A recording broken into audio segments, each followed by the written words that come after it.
ပန္တိတသာမဏေဆိုတာလေဟုတ်လား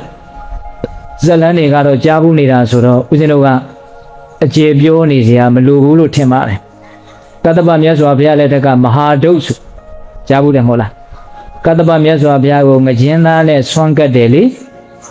ဟုတ်လားတရားမင်းကလာပြီးတော့ချက်ပေးတယ်လေကြားဘူးတယ်မဟုတ်လား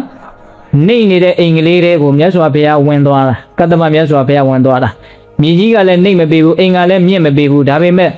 မြတ်စွာဘုရားရဲ့အရက်တော်ပဂရိအနေအထားတိုင်းပုံမှန်ပဲဝင်သွားတယ်အံ့ဩစရာကောင်းတဲ့တကူတော်လို့ဆိုရမှာပေါ့အိမ်ကိုမြင့်ပေးတာလည်းမဟုတ်ဘူးတဲ့ဗျာမြေကြီးကိုနှိမ့်ပေးတာလည်းမဟုတ်ဘူးတဲ့ဗျာဘုရားကသေးသွားအောင်ဖန်ဆင်းလိုက်တာလည်းမဟုတ်ဘူးတဲ့ဗျာသို့တော့အရှင်ပြည်ပြီပဲအိမ်ထဲကိုကြွသွားတယ်ဒါကလေးကခေါင်းထဲပေါ်လာလို့ပြောလိုက်တာဟုတ်လား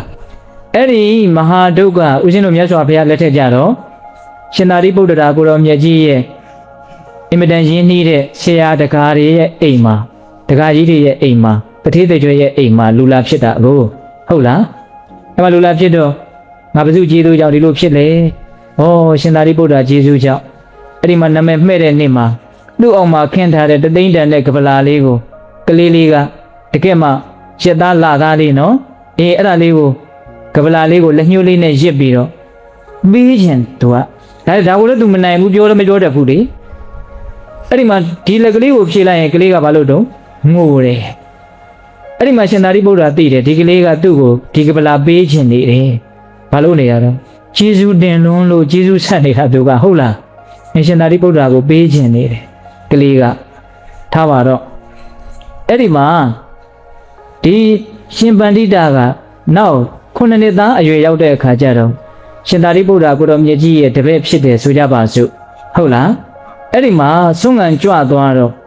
ပေတတုသိမဲ့အပိုင်းတွေကိုဦးဇင်းအကုန်ကြော်ခဲ့တယ်နော်ဟုတ်လားဆွမ်းငံကြွသွားတော့ကိုရင်လေးကနောက်ကလိုက်သွားတယ်နောက်ကလိုက်တော့ဦးဇင်းတို့တာဝတိမြို့ရဲ့ပြင်ဘက်မြို့တဲကိုမဝင်ခင်ဆိုတော့လေတွေရှိတာပေါ့အဲ့ဒီလေတွေထဲမှာမြောင်လေးတွေသွေးပြီးတော့တောင်သူတွေကရေကိုလိုရာယူပြီးတော့စပားဆိုင်ပြိုးကြတာပေါ့လေအဲ့ဒီမှာကိုရင်ကမေးတယ်အရှင်ဘုရားဒီရေတွေမှာစိတ်ရှိလားဘုရားလို့မေးတယ်ဒါဟန်းဆောင်ပြီးတော့မေးတာမဟုတ်ကလေးအနေနဲ့ရေကိုလိုတဲ့နေရာကိုသွေးပြီးတော့ယူတယ်ဆိုတော့ရေကိုလူတယောက်ကမြအမိန်ပြီးပြီးတော့မင်းဟိုကနေဟိုသွားဒီကနေဒီသွားလို့ပြောလို့ဒီရေကပဲစိတ်မြန်းရှိလို့ခိုင်းတာကိုမြလုံနေသလားလို့ तू ထင်ကောင်းထင်မယ်ပေါ့နော်ဒါကြောင့်ရေမှာဘာရှိလားလို့မေးတယ်လေစိတ်ရှိလားလို့မေးတယ်အဲ့ဒီတော့ရှင်သာရိပုတ္တရာကစိတ်ရှိလက်ရှိပဲပြောတယ်ကိုရင်ရေမှာစိတ်မရှိပါဘူးဟောအဲ့တော့ကလေးကစဉ်းစားတယ်ကိုရင်ကစဉ်းစားတယ်စိတ်မရှိတဲ့ရေကိုတောင်ကိုလိုချင်တဲ့နေရာကိုရောက်အောင်ယူလို့ရသေးတယ်ဆိုရင်စိတ်ရှိတဲ့ငါစိတ်ရဲ့အလိုကိုမလိုက်ဖဲနဲ့ငါရဲ့အလိုကိုသာလင်စိတ်ကိုလိုက်စေမယ်ဒီစကားလေးပါလာတယ်ဟုတ်လားဒါကြောင့်စိတ်ကိုငါလိုသလိုငါပြင်မယ်လို့ပထမတစ်ချက်သူအဲ့လိုစဉ်းစားတယ်တဲ့ဒါကတော့ပါရမီရှင်လည်းဖြစ်လို့ဒီလိုလဲစဉ်းစားတတ်တာနေမှာပေါ့ပါရမီကလည်းလိုပါတယ်နော်တခါကြီးမိုင်းများခုတခါဓမ္မတို့ဦးဇင်းတို့လည်းကိုယ်တိုင်တက်ပေမလို့ပါရမီတွေပါလာလို့သူများစဉ်းစားပြီးသားကိုအရန်နဲ့ရတယ်အဲ့ဒါလည်းကံကောင်းခြင်းတစ်မျိုးပဲဟင်တခါကြီးမိုင်းများခုဒါလေးဦးဇင်းကခေါင်းနဲ့ပေါ်လာတယ်နော်ကိုယ်တိုင်စဉ်းစားရမလို့ပဲနဲ့သူများစဉ်းစားထားတာကိုအရန်သိမရဘူးလားကိုယ်တိုင်ပံကာတီထွင်စရာမလိုပဲနဲ့ပံကာရဲ့အရာလာကိုအခုဘာဖြစ်နေတော့ခံစားနေရတယ်ကိုယ်တိုင်မီးလုံးတီထွင်စရာမလိုပဲနဲ့မီးရဲ့အယောင်အလင်းကိုခံစားနေရတယ်ဒါလည်းကံကောင်းတယ်လို့ပြောလို့မရဘူးလားအဲ့ဒါလည်းပါရမီပါတာပဲဟုတ်လားတခါကြီးမှမြအဲ့ဒါလည်းပါရမီပါတာပဲနော်အေးအခုကိုရင်ကဘာလို့စိတ်မရှိတဲ့ရေကိုတောင်ကိုလိုရာကိုယူလို့ရတယ်ဆိုရင်ငါရဲ့အလိုကိုစိတ်ကိုလိုက်စေမယ်စိတ်ရဲ့အလိုကိုငါမလိုက်ဘူးလို့အဲ့လိုစဉ်းစားတယ်အဲ့ဒါနဲ့ကိုရင်ကလေးနဲ့တဲ့အတွေးခေါ်တွေတွေးတာဆိုတော့မျက်နှာကလည်းတော်တော်တီသွားမှာပေါ့နော်အဲ့ဒါနဲ့မြို့ထဲရောက်တဲ့အခါကျတော့မြို့အစွန်အဖျားမုတ်ဆိုးတွေရှိတယ်အဲ့ဒီမုတ်ဆိုးတွေကအဲ့ဒီခေတ်ကတော့လေးတွေမြားတယ်နဲ့သားကောင်လိုက်တာကိုဗျာအဲ့ဒီမှာသူတို့ရဲ့မြားတံလေးတွေကိုလူရကိုဖြောင်းဖြောင်းတန်တန်စိုက်နိုင်အောင်မြားတံကဖြောင်းဖို့လိုတယ်လေအဲ့တော့ဝါးရမ်းလေးကိုစိတ်ပြီးတော့လှုပ်ထားတဲ့ပဂတိမြားတံကမဖြောင်းသေးဘူးနည်းနည်းလေးတော့ကွေးကောက်မှုလေးရှိတယ်အဲ့ဒီကောက်မှုနဲ့ပြစ်လိုက်ရင်လိုတဲ့နေရာကိုမရောက်နိုင်ဘူးအဲ့ဒီတော့ဒီဝါးတံကိုမီးပြန်ပြီးတော့အပူပေးပြီးတော့မျက်လုံးတစ်ဖက်မှိတ်ပြီးတော့တိတိကျကျကြည့်ရတယ် ဖြူးဖြောင်းနေတယ်အဲ့ဒီလိုဖြောင်းနေမှနောက်ကငှက်မွေးလေးတက်ပြီးတော့လူရကိုပြစ်လိုက်တန်းပြီးတော့စိုက်သွားတာတကယ်လို့မြားတံကကောက်နေတယ်ဆိုရင်လူရကိုမရောက်နိုင်ဘူးဘလောက်ပဲလက်တဲ့ပါတယ်ပြောလူရကိုမရောက်နိုင်ဘူးအဲ့ဒီလိုမြားတံဖြောင်းနေတာကိုကိုရင်ကအထူးဆန်းတထေးသားဆိုတော့လေဘယ်မြင်ဘူးပါမလဲဗျာဟုတ်လားအဲ့ဒါနဲ့ရှင်ဘုရားဘုံမြားတံလေးတွေကိုမိအပူပေးပြီးတော့ဖြောင်းနေတယ်အဲ့ဒီဝါးတံလေးတွေကစိတ်ရှိလားလို့မေးတယ်တဲ့မေးပြန်ပြီတော့စိတ်ရှိလားတဲ့ကိုရင်ဝါးတံလေးတွေမှာစိတ်မရှိပါဘူးအဲ့တော့ကိုရင်ကစဉ်းစားပြန်တယ်စိတ်မရှိတဲ့ဝါးတံကိုတောင်အပူပေးပြီးတော့လိုသလိုလုံနိုင်တယ်ဆိုရင်စိတ်ရှိတဲ့ငါတန်တန်ကိုငါလိုသလိုလုံမယ်တဲ့ပိတဲ့သူ့ကိုသူဘယ်လိုလုပ်မယ်လူသလိုလုပ်မယ်တဲ့ဗျာကြီးကျယ်လိုက်တဲ့စကားနော်တခါကြီးမိုင်များဟုတ်လားကိုကောင်းကောင်းပြင်မယ်လို့ပြောနေတာနော်ကိုပါလေကောင်းကောင်းပြင်မယ်လို့ပြောနေတာအဲ့ဒါနဲ့ကိုရင်ကစိတ်ရဲ့အလိုကိုငါမလိုက်ဘူးငါရဲ့အလိုကိုစိတ်ကိုလိုက်စေမယ်ဒီအချက်ကသူ့ယုံမှာသူတော်ကောင်းကွဲပြားသွားစေတာပဲနော်သူတော်ကောင်းဆိုတာမိမိကစိတ်ရဲ့အလိုကိုမလိုက်ဖဲနဲ့စိတ်ကိုယ်သာလည်းမိမိရဲ့အလိုလိုက်အောင်လုံနိုင်သွားကြတဲ့ပုဂ္ဂိုလ်တွေကိုသူတော်ကောင်းလို့ခေါ်တာပဲအဲ့ဒီလိုမလုံနိုင်မဲနဲ့မိမိရဲ့အလိုကိုစိတ်ကမလိုက်ဖဲနဲ့စိတ်ရဲ့အလိုကိုသာလည်းမိမိကအမြဲတမ်းလိုက်နေရတယ်ဆိုရင်တော့ဘာဖြစ်မလဲပြုံးမှဖြစ်မယ်ဟုတ်လားတခါကြီးမိုင်များအေးအဲ့ဒီမှာကိုရင်ကအဲ့ဒါဒုတိယချက်ဆက်စဉ်းစားရင်းနဲ့သွားပြန်ရောအဲ့ဒါနဲ့လေးသမားမြားသမားတွေရဲ့အိမ်ကလွန်တော့ဘယ်ရောက်တုံဆိုတော့လက်သမားဆရာတွေရဲ့အိမ်နဲ့ဖြတ်တော့လက်သမားဆရာတွေကတက်သားတွေကိုစူတွေဆောက်တေးနဲ့ဓားတွေနဲ့ရွေးနေကြတယ်လူတို့ပုံဖြစ်လာအောင်ခုတ်ထစ်ရွေးနေကြတယ်အဲ့ဒါကိုမြင်တော့တက်သားတွေကိုသူတို့ကြိုက်တဲ့ပုံပေါ်လာအောင်လုပ်နေတာကိုမြင်တော့ကိုရင်ကမေးပြန်နေတယ်အရှင်ဘုရားဒီတက်သားတွေမှာစိတ်ရှိလားကိုရင်တက်သားတွေမှာဘယ်စိတ်ရှိပါမလဲဒီတော့ကိုရင်ကဘာစဉ်းစားလို့ဆိုတော့စိတ်မရှိတဲ့တက်သားကိုတောင်လိုရာလို့လို့ရတယ်ဆိုရင်ငါကိုငါဘောင်းမဲကြောင့်လိုရာလို့မရရမှလေအဲ့ဒီမှာဘယ်နှချက်သူစဉ်းစားလိုက်တယ်လေ၃ချက်စိတ်ကိုဘလို့ပြင်မလဲဆိုတဲ့အပိုင်းလေးကိုပြောနေတယ်နော်အေးအဲ့ဒီ၃ချက်လဲစဉ်းစားပြီးတော့ကိုရင်ကတန်တိဋ္ဌံကြသွားတယ်ဘလို့တန်တိဋ္ဌံကြသွားတော့ဆိုတော့အရှင်ဘုရားတဲ့တပည့်တော်အရှင်ဘုရားနဲ့ဆုံးကမလိုက်တော့ဘူးဒီတော့ကြောင်းပြန်တော့မယ်တဲ့ကိုရင်ဘာလို့မှာတော့ဆိုတော့တပည့်တော်ကိုယ့်ရဲ့စိတ်ကိုရေမြောင်းလေးတွေကရေတွေကိုကိုလိုရာကိုသွဲယူတယ်လို့မျိုးကောက်နေတဲ့မြားရံတွေကိုအပူပေးပြီးတော့ဖြောင်းတယ်လို့မျိုး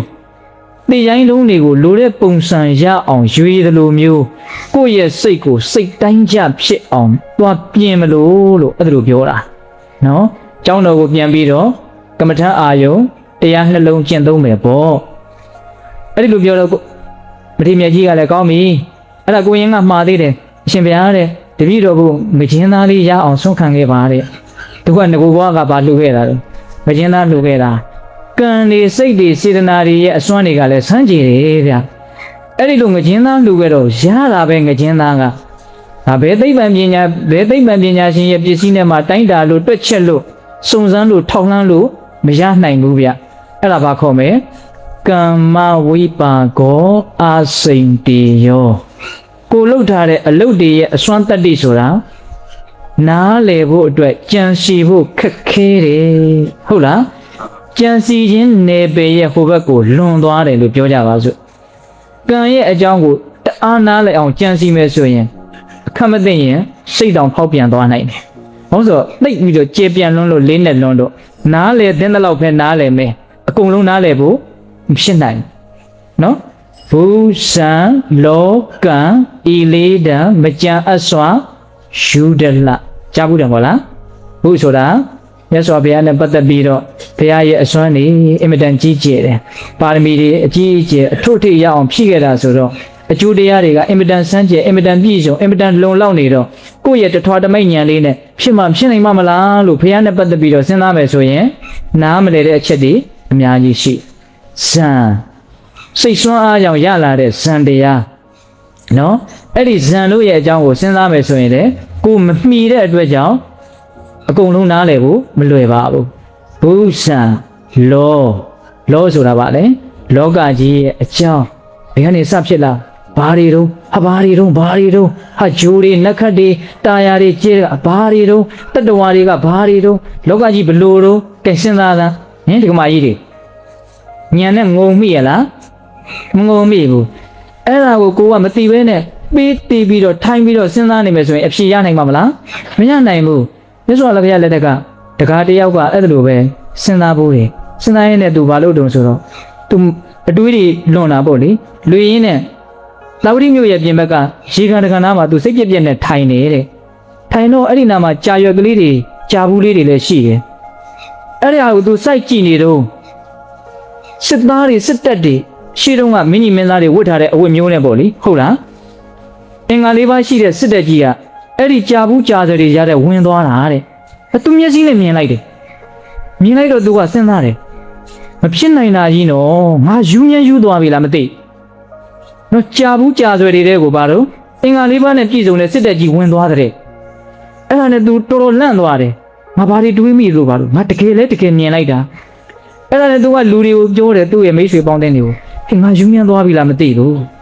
ကြာဘူးကြာဆွဲတွေကိုအင်္ဂါ၄ပါးနဲ့ပြည့်စုံတဲ့စစ်တပ်ကြီးဝင်သွားတာငါမြင်လိုက်တယ်တော့ဘေးကလူတွေကလည်းဘယ်နာလဲတော့သေကြတယ်မင်းကြောင်သွားပြီပေါ့ဒီခေတ်စကားနဲ့ဆိုအဲ့ဒါကြောင်သွားတာမဟုတ်ဘူးအဲ့ဒါတကယ်ဝင်သွားတာတဲ့အဲ့ဒါမြတ်စွာဘုရားဟောထားတာရှိတယ်အတူဓာတွေနဲ့တာဝရင်ဓာတွေနဲ့စစ်ဖြစ်ပြီးတော့နော်အဲ့ဒါအတူဓာနဲ့တွေကရှုံးပြီးတော့အဲ့ဒီကြာဘူးကြာတဲ့တွေကိုဝင်သွားတာလေကိုရောင်ဖြောက်ပြီးတော့ဝင်သွားတာဟိုကလူတွေမမြင်အောင်လို့အဲ့ဒီလိုဖြောက်ပြီးတော့ဝင်သွားတာအဲ့ဒါကိုသူမြင်လိုက်တာဆိုလိုတာကဦးသိန်းကဗာပြောချင်တာလောကကြီးဆိုတာကျေပြတ်ပါတယ်နည်းနည်းပါတယ်ဟုတ်လားကိုသိနိုင်တာလေးတဲ့အစာပေါင်းများစွာမသိနိုင်တာတွေဟာအများကြီးရှိပါတယ်နော်ကိုသိပြီးတော့အထင်မကြီးကြဖို့ပေါ့အထင်သေးဖို့ပြောတာမဟုတ်ဘူးနော်ကိုပမာဏကိုနားလေဖို့ပြောတာစကားတွေအများကြီးဘေးတွေထွက်ကုန်ပြီဦးသိန်းသိတယ်ဟုတ်လားဘူဇံလောကံဤလေးတံမကြံအစွာယူတတ်လားဒါလောကအကြောင်းပြောနေတာနော်နောက်ကံဆိုတာကခုနတုန်းကအရာပေါ့အခုပါလေကိုရင်လေးကဘာသာနဲ့စားကျင်တာလို့မှားလိုက်တာလေဗကျင်းသားနဲ့စားကျင်တာရခဲ့တယ်မဟုတ်လားရခဲ့တယ်ထားပါတော့တူပြောကြပါစို့ကိုရင်ကအကြောင်းပြန်ပြီးတော့တရားအထုတ်တယ်တိရွက်ကြွေတန်လေးငှက်အော်တန်လေးမှမကြားရအောင်တရားမင်းနဲ့နမကြီးလေးပါစောင့်ရှောက်ရတယ်လို့ဆိုတယ်ဘုံရှင်ကံရှင်သိတဲ့ဘာရှင်ဘုံရှင်ကံရှင်ဆိုတော့ဘုံနေကံတွေကဘယ်နာတွေကမြန်သွားပြီးတော့တူးပြီးတော့ယူလာတာလေဘယ်သူတွေကမြန်တောင်းလာတာလေအဆိုင်ခဲကြီးလားဘာကြီးလဲညာကြီးလဲလို့အဲ့လိုမြန်စဉ်းစားနေသလားအဲ့လောက်တော့အဆင့်တိတ်မယ်မထင်ပါဘူးတခါကြီးတို့မိုင်းများဘုံဆိုတာပုံညဆိုတဲ့သရာကနေဆင်းသက်လာဟုတ်လားပုံညဆိုတာဗာလေပုံညဆိုတာကုသိုလ်ကောင်းမှုကိုပြောတာကောင်းတဲ့စိတ်တွေနဲ့လှုပ်ထားတာကိုပုံညဘုံကံနော်တဲ့ပြောရရင်ကောင်းတဲ့စိတ်ကလေးတွေနဲ့ပြုသမျှပြောသမျှကြံသမျှတွေအဲ့ဒါဘုံကံပဲနော်ဘုံကံကြီးချင်းလွယ်လွယ်လေးဟုတ်လားခုလောလောဆယ်စိတ်ကောင်းတဲ့လုံကောင်းမွေးလိုက်တောက်လျှောက်ဘုံကံရှိလာတယ်လောလောဆယ်စိတ်ရုပ်မှာမွေးလိုက်တာနဲ့ပြန်တဲ့ဘုံကံလုံးဝမရှိတော့တခါကြီးမှကြီးများအဲ့တော့သူတစ်ချိန်လုံးကပြုတ်ခဲ့တဲ့ဘုံကံတော့အခုလာပြီးတော့အကျိုးပေးတာဟုတ်ရလားအဲ့ဒါနဲ့ကိုရင်ကအဲ့ဒါလောက်ဘုံကံလည်းကြီးတော့အကျိုးတရားတွေကလည်းရတာပေါ့လေအဲ့ဒါနဲ့ကိုရင်ဘာဖြစ်တုံဆိုတော့ယဟန္တာဖြစ်ဟုတ်လားအဲ့ဒီယဟန္တာဖြစ်ပြီးဆိုတော့မှမြတ်စွာဘုရားကရှင်သာရိပုတ္တရာကိုရင်အနှောင့်အယှက်ဖြစ်မှဆိုလို့အချိန်တောင်ဆွဲထားရသေးတယ်ရှင်သာရိပုတ္တရာကြွလာတော့ကိုရင်ကအနာဂံပဲဖြစ်သေးတယ်အဲ့ဒီချိန်မှာရှင်သာရိပုတ္တရာကတကားများခောက်လိုက်မယ်ဆိုရင်တရားအနှောင့်အယှက်ဖြစ်မှဆိုလို့မြတ်စွာဘုရားကကိုရင်ဒီမရောက်အောင်ရှေ့ကနေကြိုးပြီးတော့ရှင်သာရိပုတ္တရာကိုပြဿနာတွေမေးတာကိုရင်ရဲ့ဘုံကံကဖះကတော့မလုပ်တယ်စောင့်ရှောက်တာဟုတ်လား is ဦးစင်ကဇလန်းလေးမပြောချင်ဘူးနဲ့တော်တော်ဆုံးသွားပြီဟုတ်လား